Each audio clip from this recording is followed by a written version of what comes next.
I am also glad to inform the House that the work assigned to the Task Force on Financial Data Management Center, Financial Sector Appellate Tribunal, the Resolution Corporation, the Public Debt Management Agency are progressing satisfactorily. We have also received a large number of suggestions from the Indian Financial Code, which are currently being reviewed by the Justice Sri Krishna Committee. I hope sooner than later to introduce the Indian Financial Code in Parliament for consideration. Madam Speaker, this is just the beginning. I have a vision of putting in place a direct tax regime which is internationally competitive on rates, is without exemptions, incentivizes savings, and does not realize tax from intermediaries.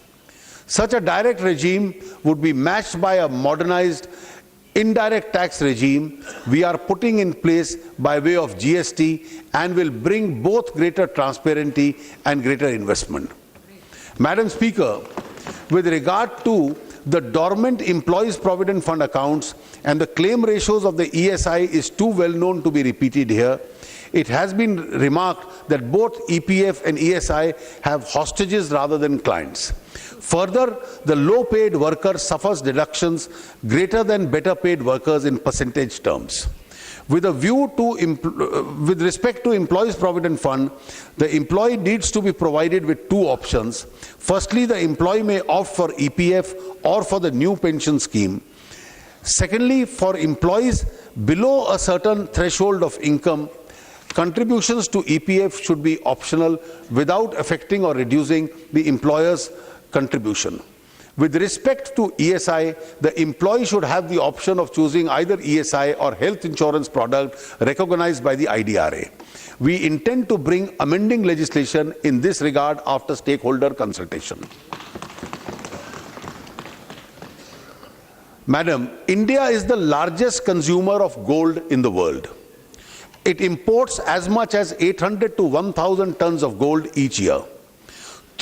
Those stocks of gold are estimated to be over 20,000 tons. Mostly this gold is neither traded nor monetized. I propose the following. 1. Introduce a gold monetization scheme which will replace both the present gold deposit and gold metal loans. The new scheme will allow depositors of gold to earn interest in their metal account and jewelers to obtain loans in their metal account. Banks and other dealers would also be able to monetize this gold. 2. Develop an alternative financial asset, a sovereign gold bond, as an alternative to purchasing metal gold. The bond will carry a fixed rate of interest and also be redeemable in cash in terms of face value of gold at a time of redemption by the holder of bond. 3. Commence work on developing the Indian gold coin which carries the Ashoka Chakra on its face. Such an Indian gold coin would help to reduce the demand for coins minted outside India and also help to recycle the gold available in the country. On way to curb the flow of black money is to discourage transactions in cash. Now majority of Indians has or can have a RuPay debit card. All Jan Dhan account holders have a RuPay debit card. I therefore propose to announce very soon several measures that will incentivize credit or debit card transactions and disincentivize cash transactions. This will be in the direction of making India a cashless society. Alternative investment funds have been notified by SEBI. Such alternative investment funds provide another vehicle for facilitating domestic investments. Keeping in view the need to increase investment from all sources, I propose to allow foreign investment in alternative investment funds. To simplify further the procedures of Indian companies to attract foreign investment, I propose to do away with the distinction between different types of foreign investment, especially between foreign portfolio investment and foreign direct investment, and replace them with composite caps. The sectors which are already on a 100% automatic route would not be affected. The Act East policy of the Government of India endeavors to cultivate extensive economic and strategic relations in Southeast Asia. In order to catalyze investment from private sector in this region, a project development company will, through separate special purpose vehicles, will set up manufacturing hubs in CMLV countries, namely Cambodia, Myanmar, Laos, and Vietnam. My government is committed to the safety and security of women. In order to support the programs of women security, advocacy and awareness, I have decided to provide another 1,000 crores to the Nirbhaya Fund. While India has 25 World Cultural Heritage Sites, their facilities are still deficient and require restoration, including landscape restoration, signage, interpretation, centers, parking, access for differently abled visitors. Amenities including securities, toilets, illumination, plans for benefiting communities and around them. I propose this year, and I hope this practice continues for next year's onwards also, to start working on these lines and develop with central support the following heritage sites. 1. The churches and convents of Old Goa. 2. Hampi in Karnataka, Elephanta Caves in Mumbai, Kumbhalgarh and other city forests of Rajasthan, Rani Ka Vav in Patan in Gujarat, Leh Palace Ladakh in Jammu and Kashmir, the Varanasi Temple Town, the Jallianwala Bagh at Amritsar, and the Kutub Shahi tombs at Hyderabad, Telangana. Wait. After the success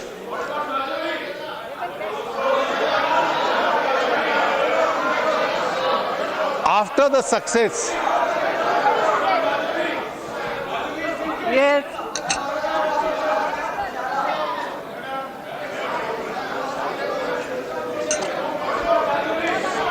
After the success of the visas on arrival issued to travelers of 43 countries. 43 countries.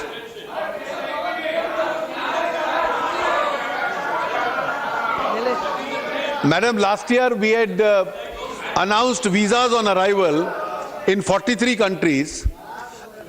The tourism in this country has increased.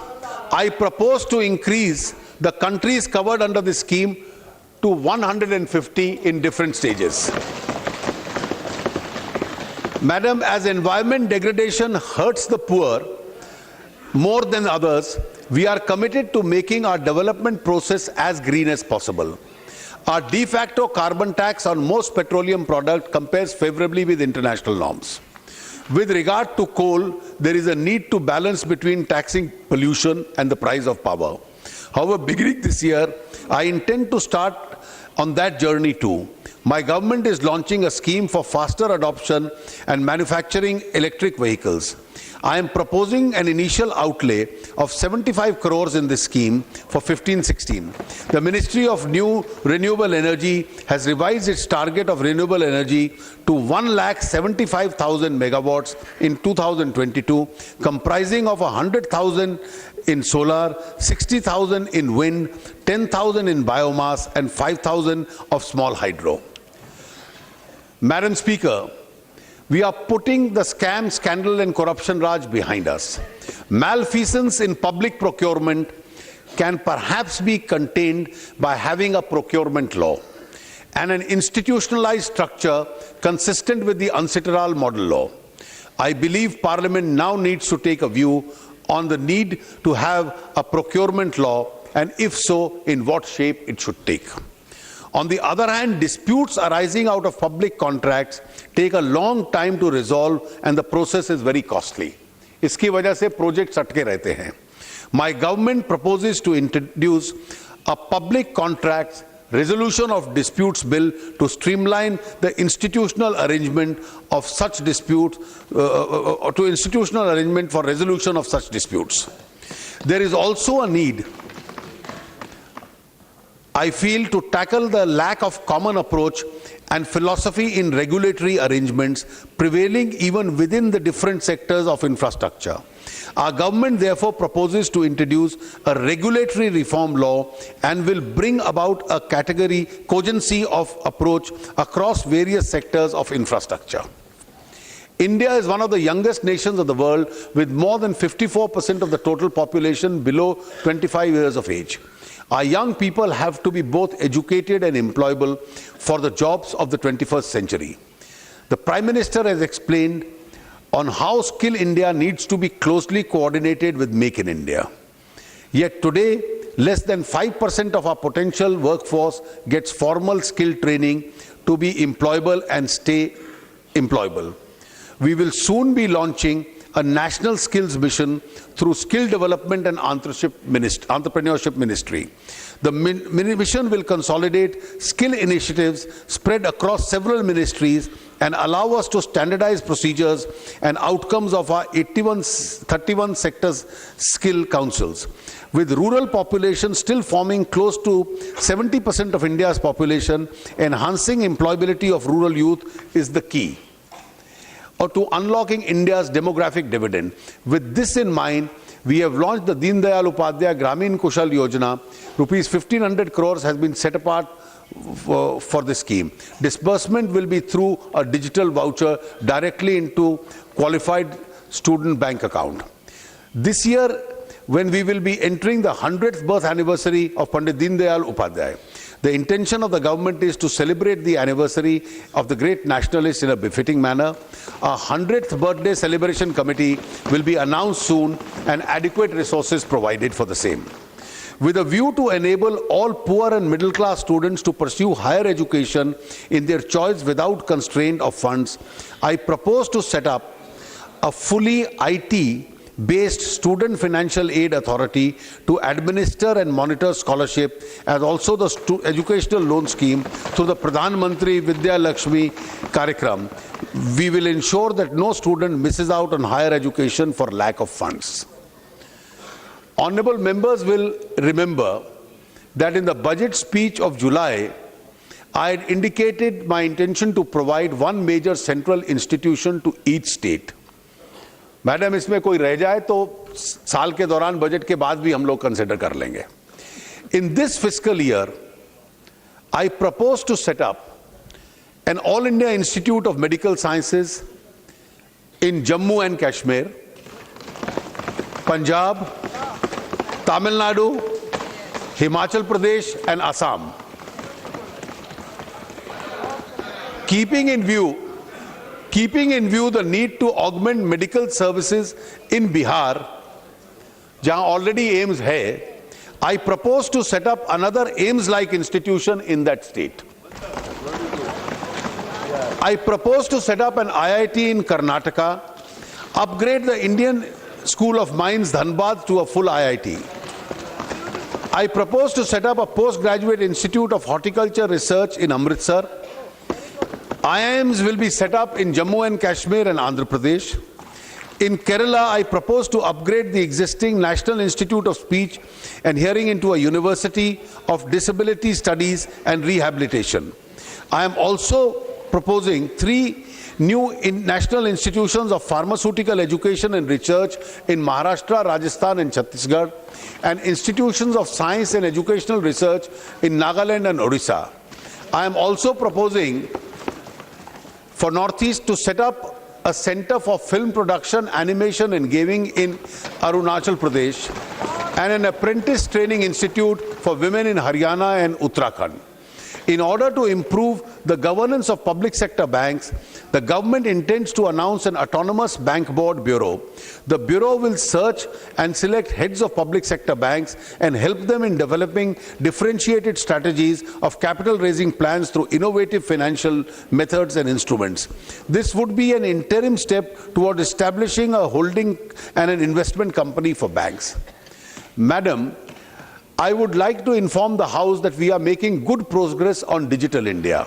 The National Optical Fiber Network of 7.5 lakh kilometers, networking 2.5 lakh villages, is being further speeded up by allowing willing states to undertake its execution on reimbursement of cost as determined by the Department of Telecommunication. Andhra Pradesh is the first state to have opted for this manner of implementation. As members are aware, in making a recommendation, the Finance Commission has not distinguished between special category and other states. Moreover, both Bihar and West Bengal are going to be amongst the biggest beneficiaries of the recommendations of the Finance Commission. Yet, eastern states have to be given an opportunity to grow faster. This is what the Prime Minister reiterated even yesterday, that East needs an extra boost. I therefore propose to give similar special assistance to Bihar and West Bengal as has been provided in the case by the Government of India, as has been provided in the case of Andhra Pradesh. As regards Andhra Pradesh and Telangana, the government is committed to comply with all legal commitments to these states at the time of reorganization.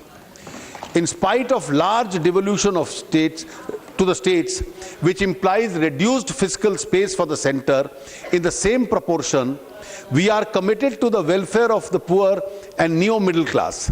Keeping this in mind, adequate provision is being made for schemes for the poor and disadvantaged. Illustratively, I have allocated 68,968 crores to the educational sector, including midday meals, 33,152 to the health sector, 79,526 crores to the rural development activities, including Manrega, 22,407 for housing and urban development, 10,351 for women and child development, 4,173 for water resources and Nemami Gange. The significant sums will be spent by the states on these programs will ensure that the quantum of leap in expenditure in these areas. I urge the states to utilize their enhanced resources effectively in these areas. Madam Speaker, I am delighted to report a good progress of DMIC corridor on the Ahmedabad-Durera investment region in Gujarat and the Sehendra Bidkin Industrial Park near Aurangabad in Maharashtra are now in a position to start work on basic infrastructure. In the current year, I have earmarked an initial sum of rupees 1,200 crores. However, the pace of expenditure picks up. I will provide additional funds. Defense of each square inch of our motherland comes before anything else. So far as we have been dependent on imports with attendant unwelcome spin-offs, our government has already permitted FDI in defense so that Indian-controlled entities also become manufacturers of defense equipment, not only for us but for export. We are thus pursuing the Make in India policy to achieve greater self-sufficiency in the area of defense equipment, including aircraft.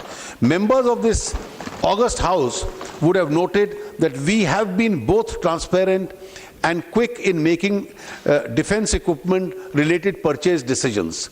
This year, keeping our defense forces ready for any eventuality. This year, I have provided adequately for the needs of the armed forces. As against the expenditure of the current year at 2,22,370 crores, the budget allocation for 15-16 is 2,46,727 crores. While India produces some of the finest minds, including international finance, they have very few avenues in India to fully exhibit and exploit their strength to the country's advantage. GIFT in Gujarat was envisaged as an international financial center that would actually become as good an international center as Singapore or Dubai, which incidentally are largely manned by Indians. The proposal has languished for years. I am glad to announce that the first phase of GIFT will now become a reality. Appropriate regulations will be issued in the month of March.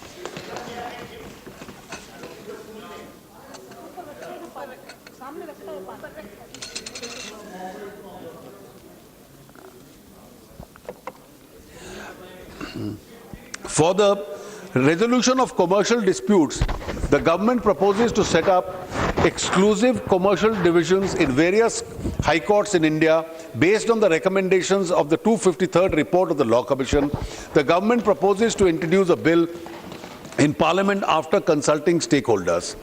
Madam Speaker, the government will, during the course of this session, also place before the Parliament required bills to convert ordinances issued by the government into acts of Parliament. I will now turn to the budget estimates for the year 15-16. Non-planned expenditure estimates for the year are estimated at 13,12,200 crores. Planned expenditure is estimated at 4,65,277 crore, which will be near to the RE of 2014-15. Total expenditure has been estimated at 17,77,477 crores.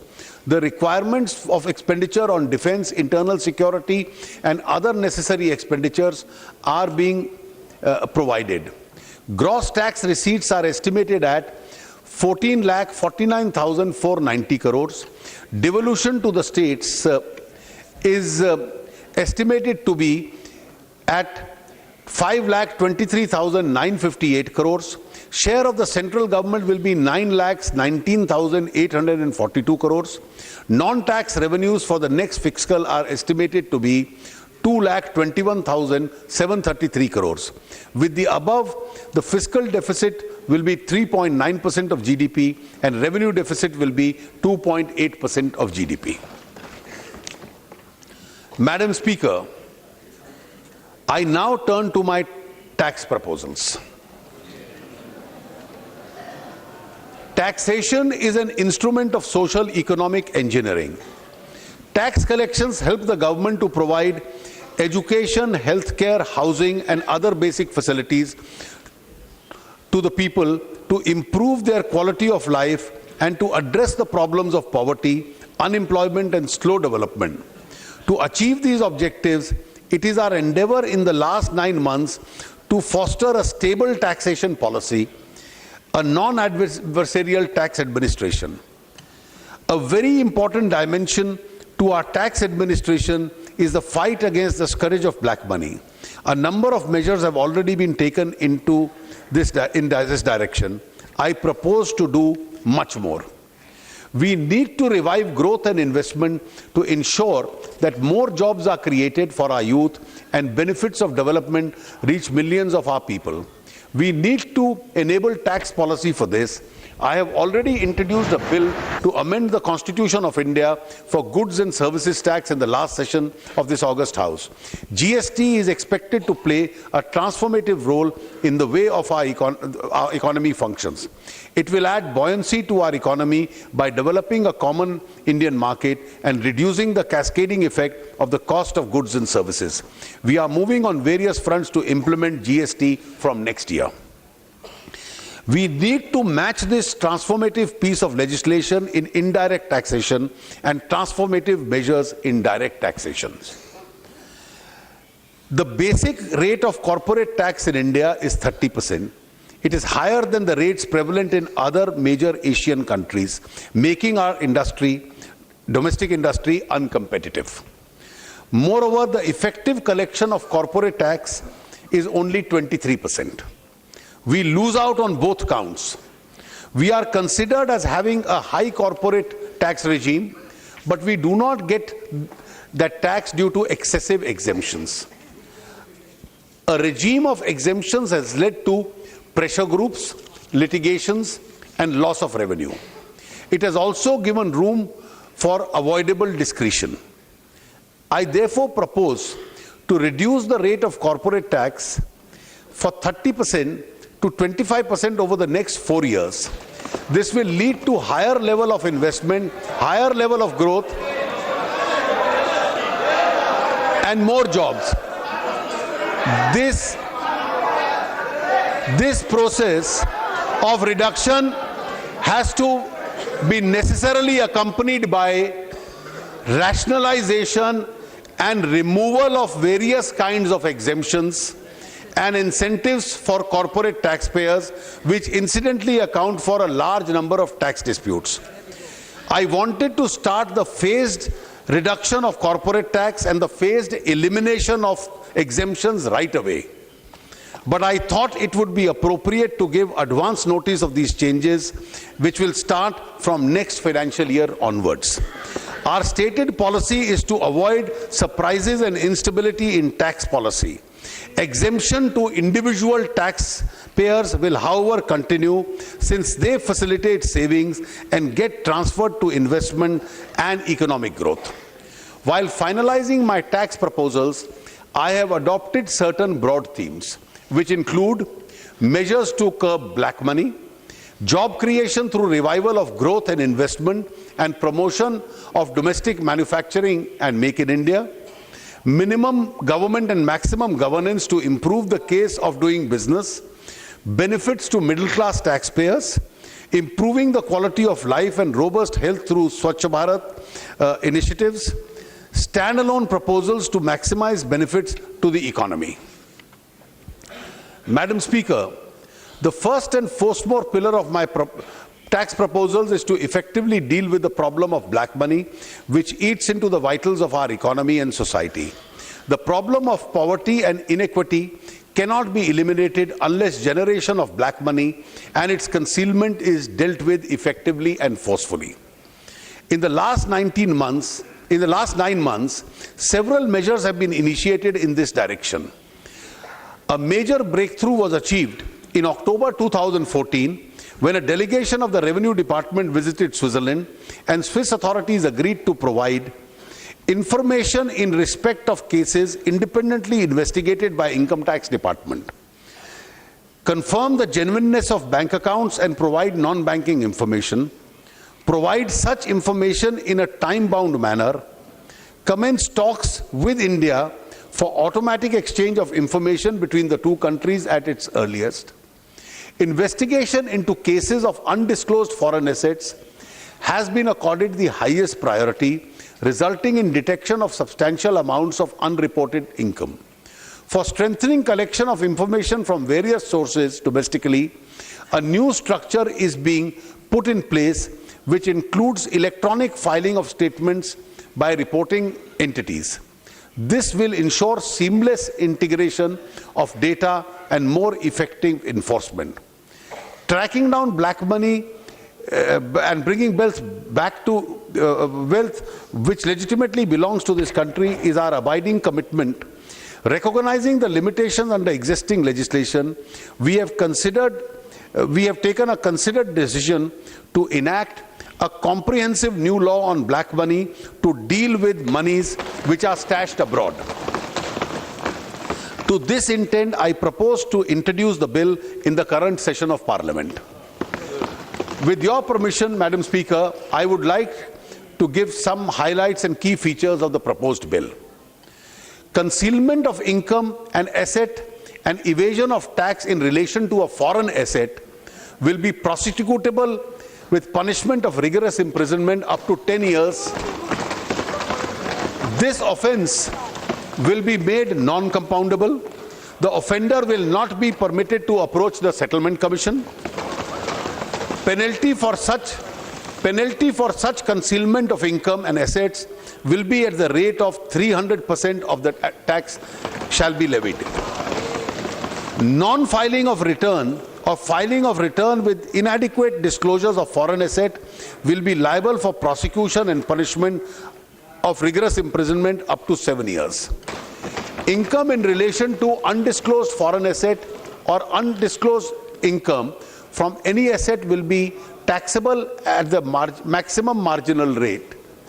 Exemption or deduction which may otherwise be applicable in such cases shall not be allowed. Beneficial owner or beneficiary of foreign asset will be mandatorily required to file a return even if there is no taxable income.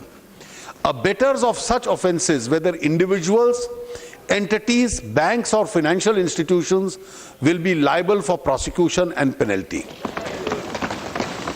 Date of opening of foreign account would mandatorily be required to be specified by the assessee in the return of income. The offence of concealment of income, of evasion of tax in relation to foreign asset will be made a predicate offence under the Prevention of Money Laundering Act. This provision would enable enforcement agencies to attach and confiscate unaccounted assets held abroad and launch prosecution against persons indulging in laundering of black money. The definition of proceeds of crime under PMLA is being amended to enable attachment and confiscation of equivalent asset in India where the asset located abroad cannot be forfeited. The Foreign Exchange Management Act is being amended to the effect that if any foreign exchange, foreign security or immovable property situated outside India is held in contravention of the provisions of the Act, then action can be taken for seizure and eventual confiscation of assets of equivalent value in India. These contraventions are also being made liable for levy of penalty and prosecution with a punishment of imprisonment up to 5 years. With regard to curbing domestic black money, a new and more comprehensive bill, Benami Transaction Prohibition Bill, will be introduced in the current session of Parliament. The law will enable the confiscation of Benami property and provide for prosecution, thus blocking a major avenue for generation and holding of black money in the form of Benami property, especially in real estate. A few other measures are being proposed in the budget for curbing of black money. The Finance Bill includes a proposal to amend the Income Tax Act to prohibit acceptance of an amount of advance of rupees 20,000 or more in cash for purchase of immovable property. Quoting of the PAN number is being made mandatory for purchase of any sale exceeding a value of rupees 1 lakh. The third parties reporting entities would be required to furnish information about foreign currency sales, cross-border transactions. Provisions are also being made to tackle splitting of reportable transactions. To improve enforcement, CBDT and CBEC will leverage technology and have access to information in each other's database. Madam Speaker, the second pillar of my taxation proposal this year is job creation through revival of growth and investment and promotion of domestic manufacturing and Make in India. I propose to undertake a series of steps in this direction to attract capital both domestic and foreign. Tax pass-through is proposed to be allowed in Category 1 and Category 2. Alternative investment funds so that tax can be levied on the investors in these funds and not on the fund per se. This will step up the ability of these funds to mobilize higher resources and make higher investments in small and medium enterprises, infrastructure and social projects, and provide the much required private equity to the new venture of startups. A step was taken in the last budget to encourage the real estate investment trust and the infrastructure investment trust by providing partial pass-through to them. These collective investment vehicles have an important role to revive construction activity.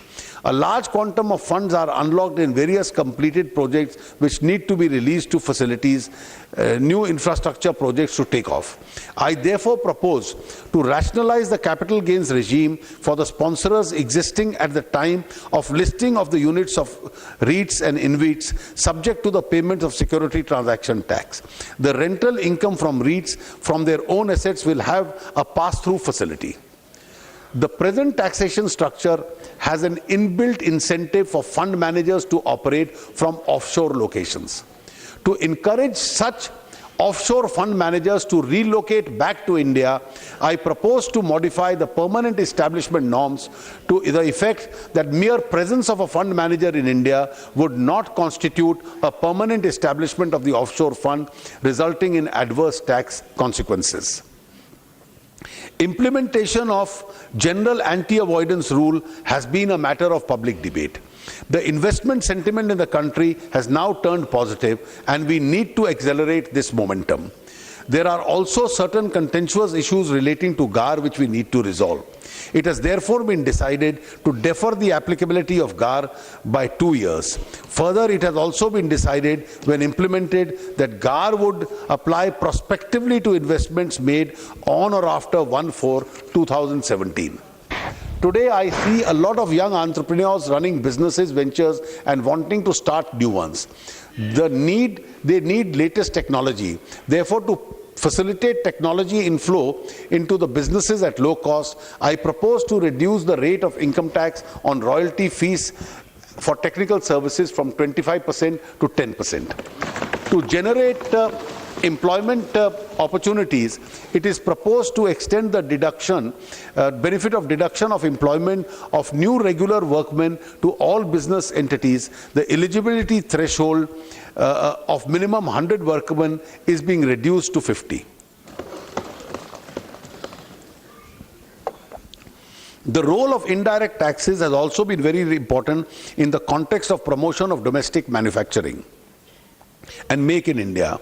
In indirect taxes, therefore, I propose to reduce the rate of basic custom duty on certain inputs, raw material, intermediates, and components in all 22 items so as to minimize the impact of duty inversion and reduce manufacturing costs in several sectors. Some of these changes will address the problem of Senvet credit accumulation due to the levy of SAD. I propose to fully exempt all goods except populated printed circuit boards for the use in manufacturing of the ITA bound items from SAD and reduce the SAD on imports of certain other inputs of raw materials subject to the actual user condition. These changes are detailed in an annexure to my budget speech. My next proposal is regarding minimum government and maximum governance with focus on the ease of doing business and simplification of tax procedures without compromising on tax revenues. The total wealth tax collection in the country is 1,008 crores in 13-14. Should a tax which leads to high cost of collection and low cost and low yield be continued, or should it be replaced with a low cost higher yield tax? The rich and wealthy must pay more tax than the less affluent ones. I have therefore decided to abolish wealth tax and replace it with an additional 2% surcharge on the super rich with a taxable income of over rupees 1 crore. This will lead to tax simplification and enable the department to focus on ensuring compliance and widening of the tax base. As against a tax sacrifice of 1,008 crores, through this measure, the department would be collecting an additional rupees 9,000 crores on the 2% additional surcharge. Further, to track wealth held by individuals and entities, the information regarding assets which are currently required to be furnished in the wealth tax return will be captured in the income tax returns. This will ensure the abolition of wealth tax does not lead to escape of any income from the tax net. The provisions relating to indirect transfers of income tax, which is a legacy from the previous government, contains several ambiguities. This provision is being suitably cleaned up.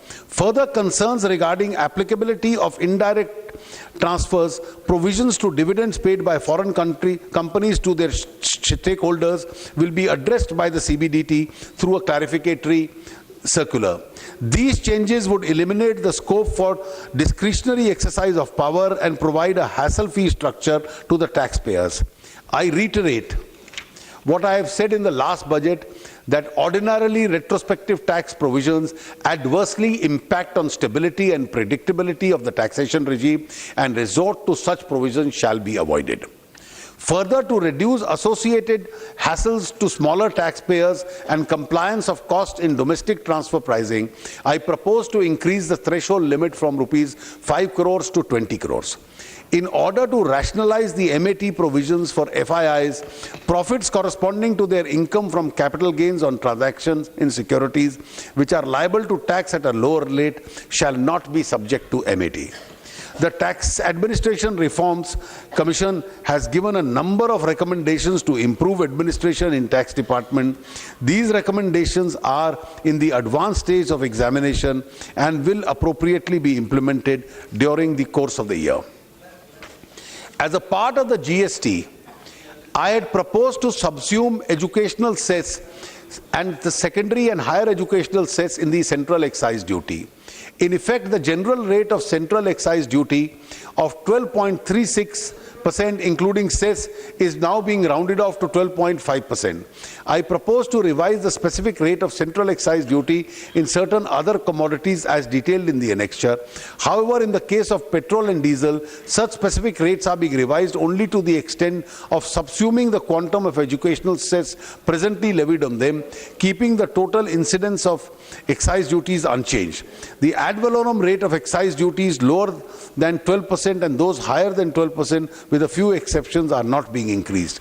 Some changes are also being made to the excise levy on cigarettes and compounded levy scheme applicable to pan masala, gutka and certain other tobacco items. To give a boost to domestic leather footwear industry, the excise duty on footwear where leather uppers and having retail price of more than 1,000 per pair is being reduced to 6%. To further facilitate the ease of doing business, online excise and service tax registrations will be done in 2 working days. The assessees under the taxes will be allowed to issue digitally signed invoices and maintain electronic records. These measures will cut down a lot of paperwork, red tape, time limit for taking SENVAT credit into inputs and input services are being increased from 6% to 1 year as a measure of business facilitation. Introduction of GST is clearly awaited by trade and industry. To facilitate smooth transition of levy of tax on services by both centre and states, it is proposed to increase the present rate of service tax plus education cess from 12.36 to a consolidated rate of 14%. Madam Speaker, cleanliness of households and cleanliness environment are very important social causes. The 4th pillar of my taxation proposal this year therefore relates to initiatives for the Swachh Bharat Abhiyan. In my direct tax proposals, I have proposed a 100% deduction for contributions other than by way of CSR contributions to the Swachh Bharat Kosh. A similar tax treatment is also being proposed for the Clean Ganga Fund. In indirect taxes, I propose to increase the clean energy cess from 100 to 200 rupees 200 per metric ton of coal to finance the clean environment initiatives. Excise duty on sacks of bags of polymer of ethylene other than those for industrial use is being increased from 12 to 15%. It is proposed to have an enabling provision to levy Swachh Bharat cess at a rate of 2% or less on all services if the need arises. This cess will be effective from a date to be notified. Resources generated from this cess will be used for financing and promoting initiatives towards Swachh Bharat. It is also proposed to exempt services of common affluent treatment plant from service tax. The concessions from customs and excise duty currently available on specified parts of manufacturing of electrical operated vehicles and hybrid vehicles are being extended for 1 more year up to 31/3/16.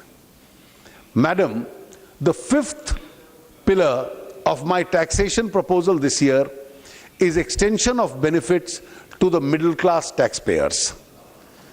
These proposals in this regard are the following.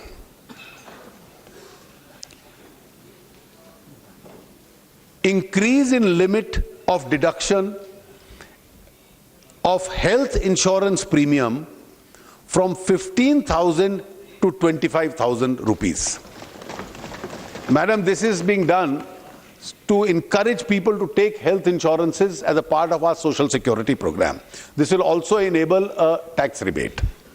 For senior citizens, this limit will be increased to 30,000 from the existing 10,000. For very senior citizens of the age of 80 years or above who are not covered by health insurance, deduction of rupees 30,000 towards expenditure incurred on their treatment will be allowed. हर वरिष्ठ नागरिक को 30,000 रुपए का सालाना deduction medical treatment का मिलेगा. The deduction limit of 60,000 towards expenditure on account of specified diseases of serious nature is proposed to be enhanced to 80,000 in the case of senior citizens. Additional deduction of 25,000 will be allowed for differently abled persons under Section 80DD and Section 80U of the Income Tax Act. The limit of deduction on account of contribution to a pension fund and the new pension scheme is proposed to be increased from rupees 1 lakh to 1,50,000 each year. The next proposal, madam, is important. To provide social safety net, the facility of pension to individuals and additional deduction of rupees 50,000 is proposed to be provided for contribution to the new pension scheme under Section 80CCD. This will enable India to become a pensioned society instead of a pensionless society. तो अपने जीवन के earning काल में जो भी pension fund को 50,000 रुपए तक देगा सालाना, उसको टैक्स की उस वर्ष की छूट मिलेगी ताकि ये आगे जाके वरिष्ठ आयु में उसकी पेंशन बन सके. Investments in the Sukanya Smriddhi scheme, which was recently launched by the Prime Minister, is already eligible for deduction under 80C. All payments made for the beneficiaries, that is the girl child, including interest payment on deposits, will be fully exempted from tax.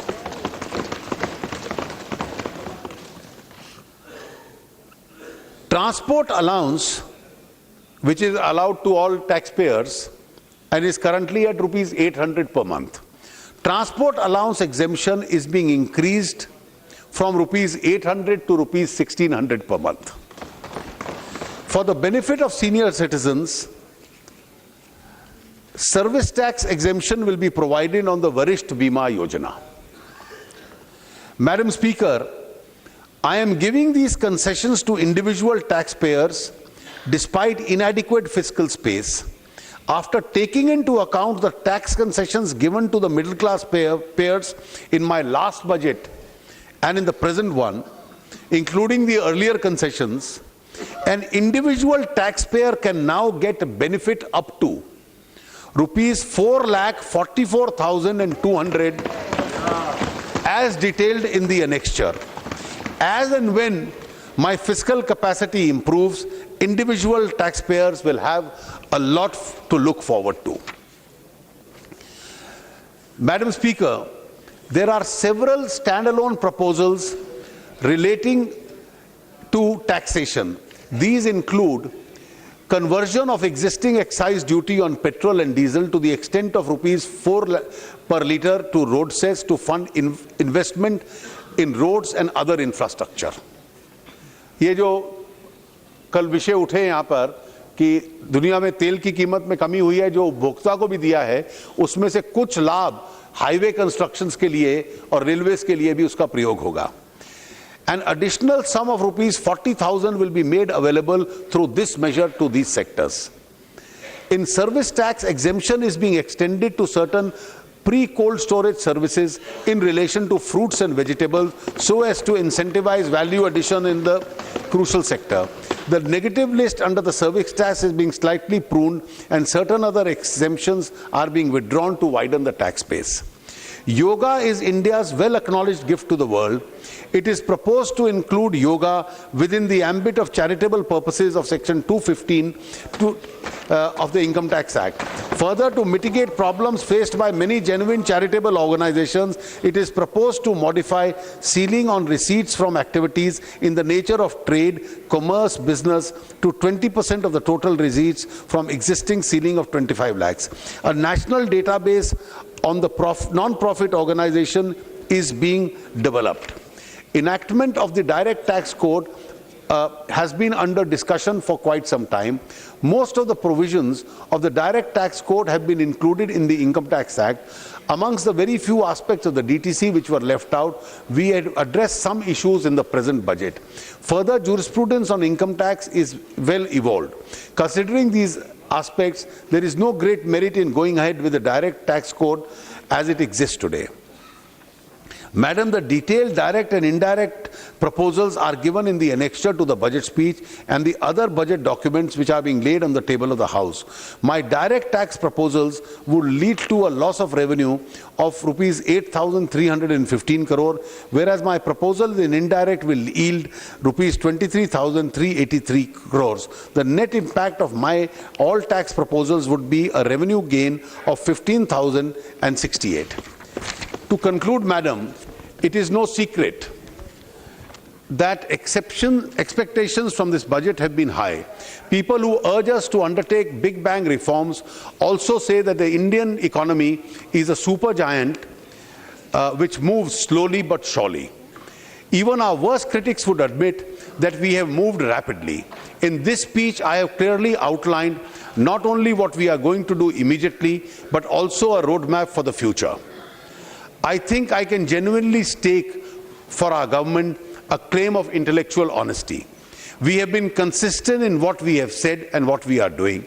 We are committed, Madam Speaker, to achieving what we have been voted to power for: change, growth, jobs, and genuine effective upliftment of the poor and underprivileged. Our commitment to the Daridra Narayan is steadfast, and is our commitment to constitutional principles of equality and justice for all without concern of caste, creed and religion. This is in the spirit of the Upanishads inspired mantra, Om Sarve Bhavantu Sukhina, Sarve Santu Niramaya, Sarve Bhadrani Paschyantu, Ma Kaschit Dukh Bhag Bhavet.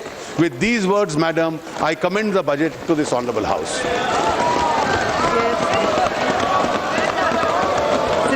Jaitley,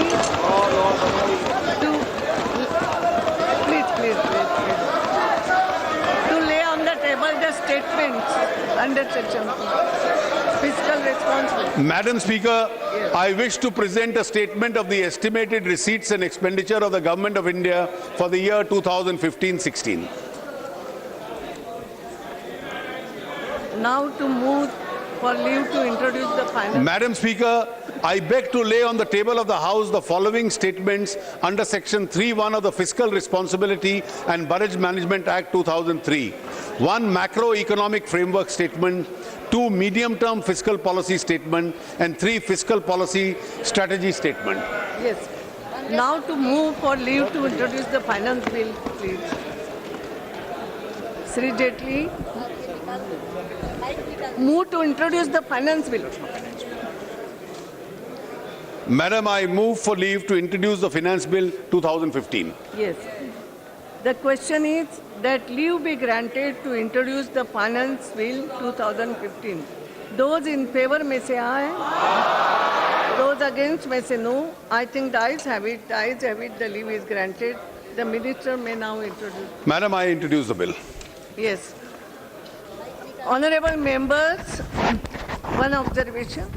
Many members have demanded that the sitting fixed on Thursday, the 5th March, be cancelled on account of Holi. सबने निवेदन किया था कि 5 तारीख को sitting नहीं हो.